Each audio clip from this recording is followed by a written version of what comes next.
नमस्कार। कक्षा 8 के सभी बच्चों को जय हिंद। उम्मीद करता हूँ कि आप सभी लोग ठीक होंगे। तो बच्चों, आज हम लोग अभ्यास 3.3 को सॉल्व करेंगे। बच्चों, इससे पहले वाले वीडियो में हम लोगों ने क्वेश्चन नंबर 1, 2, 3 तक सॉल्व कर लिया था।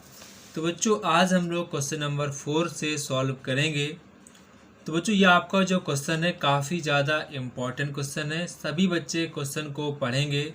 किसी समांतर चतुर्भुज के दो आसन कोणों के माप बराबर हैं, तो आपको सभी कोणों की माप ज्ञात करनी है। बच्चों, ये क्वेश्चन आपके एग्ज़ाम के लिए काफ़ी ज़्यादा इम्पॉर्टेंट है। तो सभी बच्चे इस क्वेश्चन को ध्यानपूर्वक से समझेंगे, ताकि आपको बारीक से बारीक आपको चीज़ें समझ में आने लगें। ठीक है,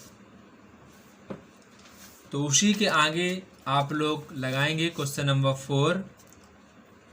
आपका ये क्वेश्चन नंबर कौन सा है? क्वेश्चन नंबर आपका ये 4 है। ठीक है, तो बच्चों यहाँ पर आपसे क्या कह रहे हैं कि आपका एक समांतर चतुर्भुज है। ठीक है, तो मैं उसको ड्रा करता हूँ।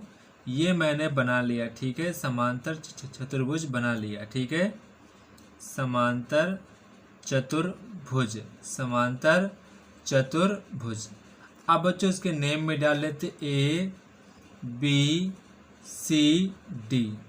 अब यहाँ पर आपसे क्या कह रहा है? आसन्न कोण कैसे हैं? बराबर हैं। आसन्न कोणों के माप बराबर हैं। ये आपका की पॉइंट है। ठीक है, तो आसन्न कोण क्या होते हैं? जैसे कि A का आसन्न कोण B भी हो सकता है और A का आसन्न कोण D भी हो सकता है। आसन्न का मतलब होता है आमने सामने। तो आसन्न कोण, अगर जैसे मैं आपसे बोल दूं कोण A का आसन्न कोण क्या होगा, तो कई सारे बच्चे A बताएंगे, कई सारे बच्चे B बताएंगे, कई सारे बच्चे D बताएंगे। दोनों के जवाब कैसे होंगे? सही होंगे। ठीक है, तो ये आपको डरना नहीं कि आसन्न कोण ये नहीं, ये नहीं। आपका आसन्न कोण, अगर मैं कह दूं कोण B का आसन्न कोण कौन सा होगा, तो आप A भी कह सकते हो और C भी कह सकते हो। तो मैंने मान लिया कि ये दोनों आसन्न कोण, मैंने दो आसन्न कोण ये बराबर मान लिए। ठीक है, मैंने मान लिए कि कोण A और B आसन्न कोण हैं, जो कि कैसे हैं? बराबर हैं। मैंने यहाँ पर लिख लिया, माना कि क्या लिख लिया? माना कि कोण A बराबर x, कोण B बराबर x। ऐसे करेंगे, ब्रैकेट में लिख देंगे दिया है। क्या लिख देंगे? दिया है। ये आपको चीज़ बताई गई है, इसका मतलब ये हुआ। अब बच्चों, ये आपने पढ़ा भी है। कोण A और कोण C कैसे कोण है? सम्मुख कोण। और सम्मुख कोण कैसे होते हैं? बराबर होते हैं। कब बराबर होते हैं? जब तुम्हारा चतुर्भुज कैसा हो? समांतर चतुर्भुज होगा, तभी आपके सम्मुख कोण कैसे होते हैं? बराबर होते हैं। ये आपने इसकी प्रॉपर्टी पढ़ी है। तो यहाँ पर आपको पता है कि जो आपका कोण A होगा वही आपका कोण C होगा। ठीक है, और जो कोण आपका B होगा वही कोण आपका D होगा। क्यों होगा? क्योंकि आपने कहा सर ये हमारे सम्मुख कोण है। कैसे कोण है? सम्मुख कोण है। कैसे कोण है? सम्मुख कोण है। तो ये आपका x है, तो ये कितना होगा? x होगा। ये x है, तो ये कितना होगा? आपने कहा x होगा। ठीक है, अब बच्चों यहाँ पर देखो, आपको ये बात पता है कि चतुर्भुज के अगर इन सभी कोणों को हम जोड़कर लिख दें, तो मुझे आप बताओ इन सभी कोणों का योगफल कितना होगा? तो आपने कहा सर सभी कोणों का योगफल कितना होगा? 360 डिग्री।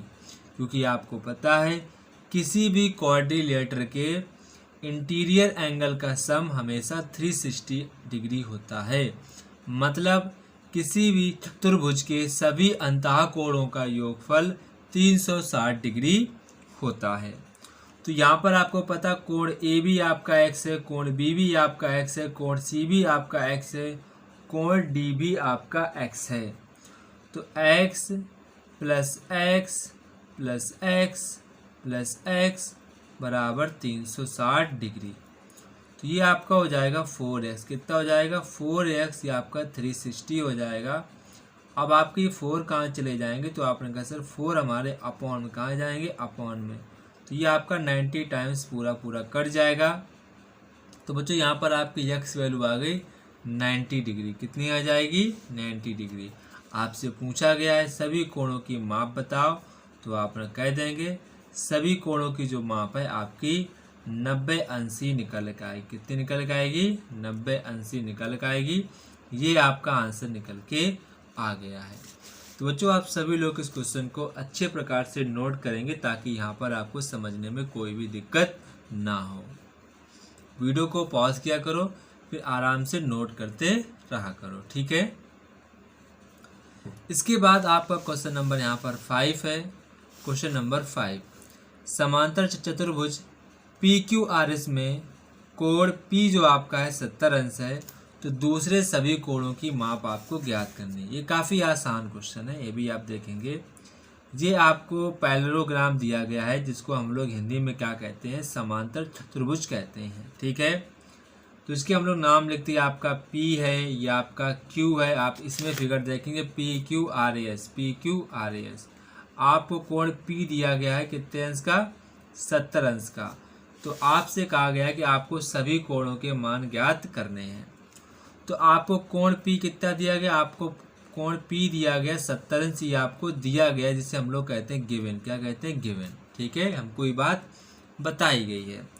अच्छा बच्चों एक बात बताओ, आपका R वाला कोण कितने का होगा? तो आपने कहा सर मुझे सर पता है कोण P बराबर कोण R होगा, कोण S बराबर कोण Q होगा। क्यों होगा सर? तो ये बेटा इसलिए होगा क्योंकि ये समांतर चतुर्भुज के सम्मुख कोण है। कैसे हैं? समांतर चतुर्भुज, समांतर चतुर्भुज के सम्मुख कोण। कैसे कोण है? सम्मुख कोण, सम्मुख कोण। ये कैसे कोण है? सम्मुख कोण है, ठीक है। इसका मतलब जितना आपका P है उतना आपका R होगा। तो R तो आपने एंगल निकाल ही लिया, इसका मतलब कोण P जितना होगा उतना आपका कोण R होगा, मतलब कोण R आपका 70 डिग्री हो जाएगा। ये आपने निकाल दिया। अब बात ये फंसती है कि आप S एंगल कैसे निकाल। अगर आपको S पता चल जाए तो आप Q निकाल दोगे, अगर आपको Q पता चल जाए तो आप S निकाल दोगे। बस यहीं पर मुझे बात को समझना है। अब बच्चों यहाँ पर देखो ये रेखाएं कैसी होती हैं? समांतर रेखा। कैसी होती हैं? समांतर रेखा। क्योंकि समांतर इसको नाम नीचे लिख लिया करो तो आपको ध्यान रहेगा, समांतर चतुर्भुज, ठीक है। तो ये वाला कोऑर्डिनेटर जो है इसमें क्या होता है? इसमें रेखाएं कैसी होती हैं? समांतर होती हैं। तो अगर ये दो रेखाएं समांतर हैं, ये कोई तिर्यक रेखा है, तो तिर्यक रेखा के एक ही ओर बने कोणों का योगफल कितना होता है? तो आपने कह दिया सर तिर्यक रेखा के एक ही ओर बने कोणों का योग 180 अंश होता है। ये आपको बात पता होनी चाहिए। तो बच्चों यहाँ पर आपको बात बताओ, कोण S प्लस कोण P कितना हो जाएगा? 180 अंश। 180 अंश क्यों हो जाएगा? आप यहाँ पर लिखेंगे, आप सभी बच्चे यहाँ पर लिखेंगे, सभी बच्चे लिखेंगे जब समांतर, आप बोल रहा हूँ सभी बच्चे लिखेंगे, मैं बोलता जा रहा हूँ। जब समांतर रेखाओं को कोई तिर्यक रेखा काटती है, जब समांतर रेखाओं को कोई तिर्यक रेखा काटती है तो तिर्यक रेखा के एक ही ओर बने कोणों का योग, एक ही ओर बने कोणों का योग 180 अंश होता है। 180 अंश होता है। ये सभी बच्चे इस चीज़ को लिख लेंगे। तो आप सभी लोग इस बात को जरूर लिखेंगे। फिर से मैं बोल देता हूँ, जब समांतर रेखाओं को कोई तिर्यक रेखा काटती है तो तिर्यक रेखा के एक ही ओर बने कोणों का योग 180 अंश होता है। तो ये वाला कोण इस वाले कोण का सम कितना होगा? 180 अंश होगा। कोण यस आपको निकालना है, कोण P आपको पता है 70 अंश है और 180 अंश ये है, ठीक है। अब यहाँ पर जो प्लस वाला उधर जाएगा तो कैसे हो जाएगा? ये आपका माइनस का कैसा हो जाएगा? माइनस का हो जाएगा। तो कोण एस बराबर कितना हो जाएगा 110 डिग्री। कितना हो जाएगा 110 डिग्री। अब आपको पता है जितना कोण आपका एस होगा उतना ही कोण आपका क्यू होगा, मतलब कि 110 अंश हो जाएगा। तो यहाँ पर आपके पास सभी के सभी कोण आ गए। कोण P बराबर कोण R कितना है 70 डिग्री। कितना है 70 डिग्री है। और कोण ये तो ऊपर लिखा ही है, ठीक है, ना लिखो इस चीज़ को। तो ये आपके दोनों आंसर हो जाएंगे। तो इस प्रकार से आपको चीज़ों को लगाना है। ये वाली बात ध्यान रखेंगे, आपके लिए काफ़ी ज़्यादा इम्पोर्टेंट है, इसी चीज़ से लग जाएगा। अब कई सारे बच्चे सोचेंगे समांतर रेखाएं तो ये भी तो होती हैं, तो आप इससे भी लगा सकते हो। तो ये आपकी क्या बन जाएगी, तिर्यक रेखा बन जाएगी। तो इनका सम कितना हो जाएगा 180 हो जाएगा, ठीक है। तो आप ऐसे भी लगा सकते हो। तो ये आपका कितना आएगा 110 आएगा। तो वही आया सेम। तो आप ऐसे भी लगा सकते हो। तो इसको भी आप जल्दी से सभी बच्चे नोट डाउन कर लेंगे। वीडियो को पॉज किया करो, फिर आराम से नोट करते रहा करो। इसके बाद बच्चों आपका क्वेश्चन नंबर नेक्स्ट है, क्वेश्चन नंबर 6। क्वेश्चन नंबर 6 आप सभी बच्चे आराम से देखेंगे। पहले यहाँ पर आपको समांतर चतुर्भुज दिया गया है और उसमें आपसे बोला गया है कि आपको x, y, z के मान बताने हैं। क्या बताने, मान। तो पहले आप सब बच्चे डायग्राम को बनाएंगे। डायग्राम बनाना बहुत ही ज़्यादा इम्पॉर्टेंट है ताकि आप चीज़ों को समझ सकें। तो ये आपका फिगर है और ये आपका एंगल 40 डिग्री है। ये आपका y है, ये आपका x है, ये आपका z है, ये आपका 112 डिग्री है। तो आपसे x, y, z का वैल्यू पूछ रहे हैं, इसका वैल्यू क्या होगा।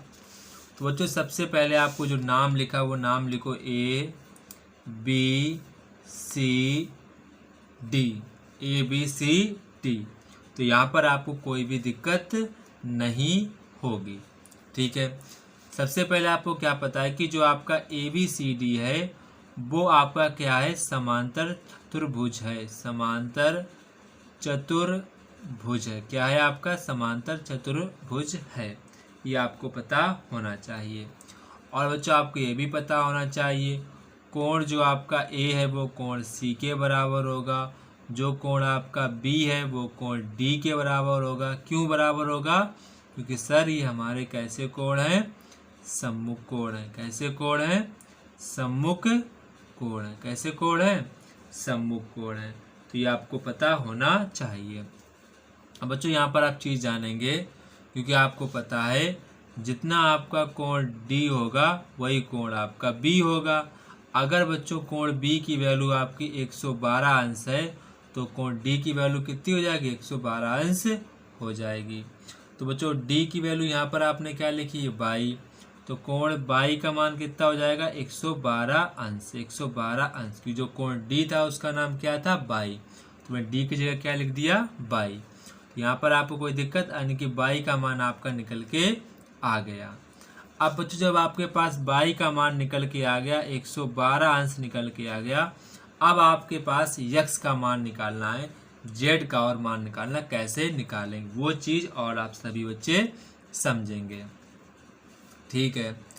अब देखो बच्चों यहाँ पर देखो त्रिभुज ADC में, त्रिभुज ADC में बच्चों यहाँ पर देखो जो आपका ADC आपका क्या है, त्रिभुज है। ये क्या है, त्रिभुज है। तो बच्चों त्रिभुज के तीनों अंतःकोणों का योगफल कितना होता है, तो आपने कहा सर तीनों अंतःकोणों का योगफल 180 डिग्री होता है। तो अगर बच्चों हम y जोड़ दें, x जोड़ दें और प्लस ये 40 अंश जोड़ दें तो इसका सम कितना आना चाहिए, 180 अंश आना चाहिए, क्योंकि त्रिभुज के तीनों अंतःकोणों का योगफल 180 अंश होता है। और ये आपका क्या बन रहा है, ये आपका त्रिभुज ही बन रहा है। तो जो कोण y का मान कितना था, 112 अंश था। x का मान आपको निकालना है, 40 अंश आपको दिया गया, 180 अंश, ठीक है। यहाँ पर आपको कोई दिक्कत नहीं होनी चाहिए। अब यहाँ पर आपको पता है कि 112 और 40 आपके हो जाएंगे 152। कितने हो जाएंगे, 152। इसके बाद 180 डिग्री। अब आपके 152 जब उधर जाएंगे यानी कि 180 माइनस करेंगे 152, तो यक्स की वैल्यू कितनी निकल के आएगी? तो बच्चों यक्स की वैल्यू निकल के आएगी 28 डिग्री। कितनी निकल के आएगी? 28 डिग्री निकल के आपके पास आ जाएगी। 28 डिग्री निकल के आ जाएगी। अब बच्चों आप यहाँ पर देखो, ये रेखाएं कैसी होती हैं? समांतर रेखाएं होती हैं। ये आपकी रेखा कौन सी है? तिर्यक रेखा है। तो ये वाला कोण, ये वाला कौन से कोण हो जाएंगे? एकांतर कोण। एकांतर कोण हमेशा कैसे होते हैं? बराबर होते हैं। कैसे होते हैं? हमेशा आपके एकांतर कोण बराबर होते हैं। तो यहाँ पर आप पीछे लिखेंगे एकांतर कोण। क्या लिखेंगे? एकांतर कोण। एकांतर कोण। तो यक्स का मान कितना था? यक्स का मान 28 डिग्री था। तो यक्स और जेड बराबर हैं, तो जेड का मान भी कितना होगा? तो बच्चों यहाँ पर आपको पता होना चाहिए जेड का जो मान होगा वो कितना होगा? जेड का मान भी बच्चों आपका 28 डिग्री ही होगा।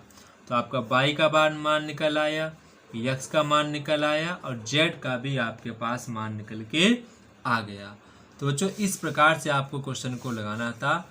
सभी बच्चे इस सवाल को अच्छे प्रकार से नोट करेंगे। बच्चों ये सवाल आपका काफ़ी ज़्यादा इम्पोर्टेंट क्वेश्चन है। ठीक है, वीडियो को पॉज करो, फिर आराम से आपको लगाना है।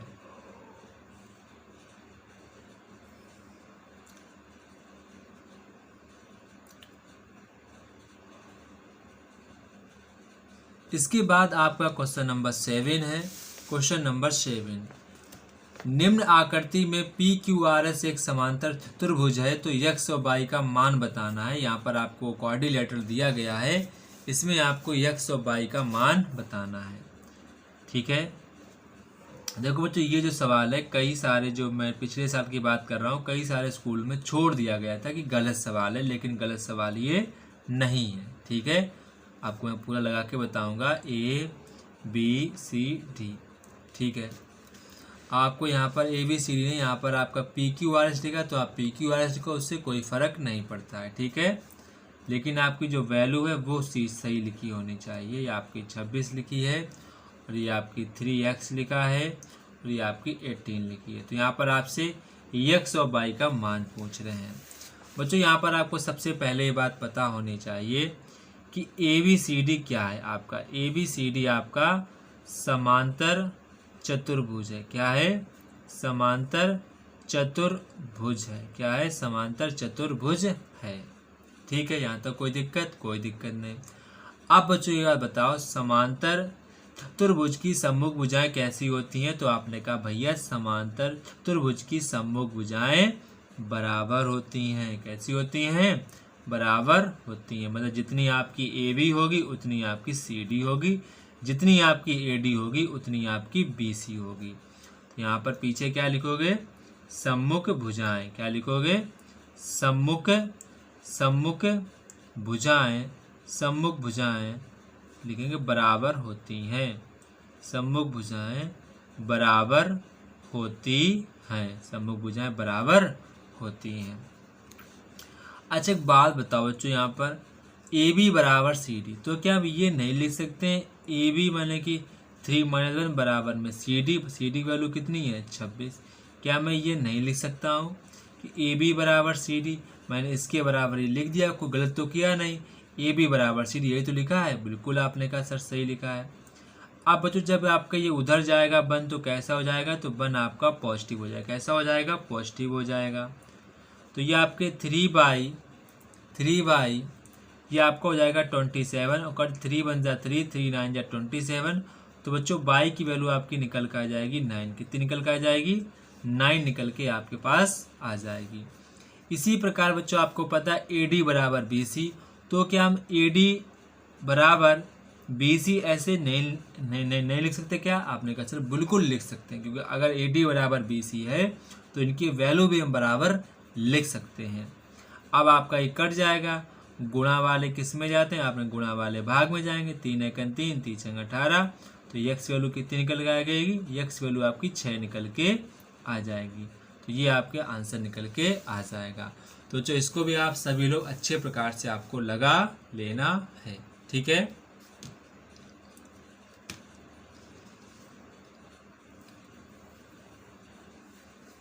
अब बच्चों हम लोग नेक्स्ट क्वेश्चन नंबर 8 से सॉल्व करेंगे। तब तक कि आप सभी बच्चों को जय हिंद। अगर बच्चों आपका कोई भी डाउट हुआ करे तो बच्चों आप अपना डाउट कमेंट बॉक्स में पूछ सकते हैं। तब तक कि आप सभी बच्चों को जय हिंद।